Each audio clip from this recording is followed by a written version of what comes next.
Всички искаме перфектно здраве. И всъщност всички знаем какво изисква то. Има няколко принципа, с които всички сме наясно, че работят. Качествен сън. Време за себе си. Да не си използваш телефона постоянно. Редовно да си миеш зъбите. Разтягане. Физически упражнения. Коремните преси са добри. Време сред природата. Да излизаш на слънце. Да не прекаляваш с алкохола. Да не пушиш цигари, ако искаш да доживееш до старини. И да си още във форма.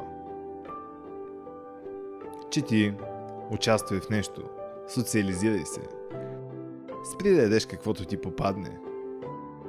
Пий много вода. Пауър наповете са полезни.